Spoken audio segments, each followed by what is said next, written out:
نہیں ہے تو گویا کہ کوئی اس کو ماہ رمضان نہیں کہتا، صرف رمضان کہہ دیتا ہے، تو یہ بھی ٹھیک ہے کہ نبی کریم علیہ الصلوۃ والسلام نے اس کو صرف رمضان کہا ہے۔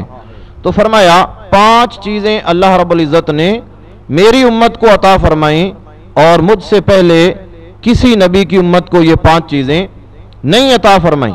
تو وہ 5 چیزیں ہیں کیا؟ آئیے دوستان محترم ان پر غور کرتے ہیں۔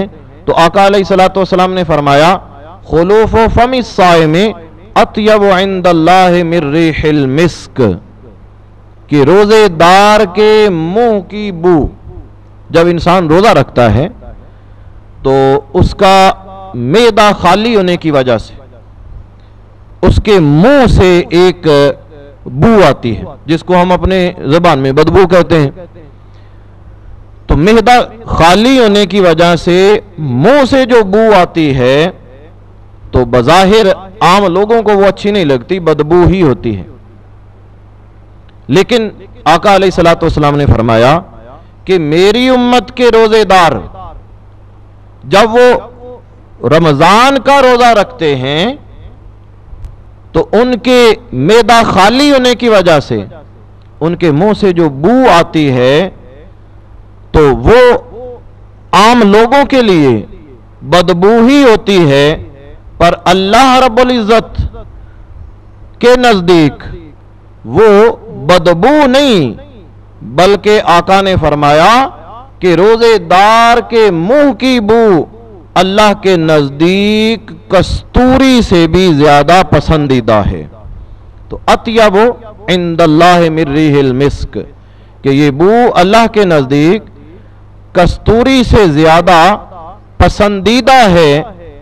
تو یہ اعزاز فقط اس امت کو حاصل ہوا، اگرچہ پہلی بھی امتیں تھیں روزہ وہ بھی رکھا کرتے تھے، جس طرح قرآن کریم میں ہے کہ یا ایھا الذین آمنوا کتب علیکم الصیام، اے ایمان والو تم پر روزے فرض کیے گئے، کما کتب علی الذین من قبلکم، جیسا کہ تم سے پہلے لوگوں پر، پہلی امتوں پر روزے فرض کیے گئے تھے۔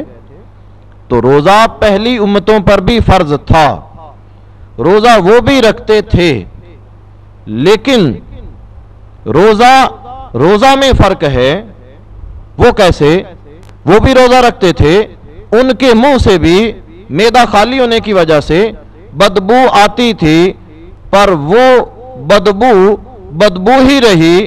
اللہ رب العزت کو ان پہلے امتیوں کے روزہ رکھنے کی وجہ سے منہ میں پیدا ہونے والی بو ایسی پسند نہ تھی جیسی پسند اپنے آخری محبوب کریم علیہ الصلوۃ والسلام کی امت کے روزے دار کے منہ کی بدبو پسند ہے۔ کیوں؟ اس لیے کہ جو پیارا ہوتا ہے اس کی ہر شے پیاری ہوتی، ہر چیز پیاری ہوتی ہے۔ پیارے کا لباس بھی پیارا لگتا ہے، پیارے کا جوتا بھی پیارا لگتا ہے، پیارے کا جو ہے کپڑا بھی پیارا لگتا ہے، پیارے کی بات بھی پیاری لگتی ہے، پیارے کی زبان سے نکلنے والا ہر لفظ بھی پیارا لگتا ہے، اور پیارے کے منہ سے نکلنے والی بو اگرچہ دوسروں کے نزدیک وہ بدبو ہوتی ہے، پر پیارے کی بو بھی پیاری لگتی ہے۔ اللہ رب العزت نے اس امت کو یہ اعزاز عطا فرمایا کہ ان کے روزے داروں کے منہ سے نکلنے والی بو اللہ کے نزدیک کستوری سے زیادہ پسندیدہ ہے۔ یعنی دنیا کی کستوری اللہ کو اتنی پسند نہیں جتنی پسند روزے دار کے منہ سے آنے والی بو ہے۔ تو سبحان اللہ، یہ کتنا بڑا اعزاز ہے۔ تو اگر ہم غور کریں تو روزے دار کی بو، اس کے منہ کی بدبو اللہ کو پسند آ رہی ہے، کستوری سے زیادہ پسند آ رہی ہے، تو وہ روزے دار خود اللہ رب العزت کو کتنا پیارا ہوگا۔ روزے دار خود اللہ کو پیارا ہوا، تو اسی وجہ سے تو اس کے منہ کی بدبو بھی اللہ رب العزت کو کستوری سے زیادہ پیاری لگ رہی ہے۔ علماء شارحین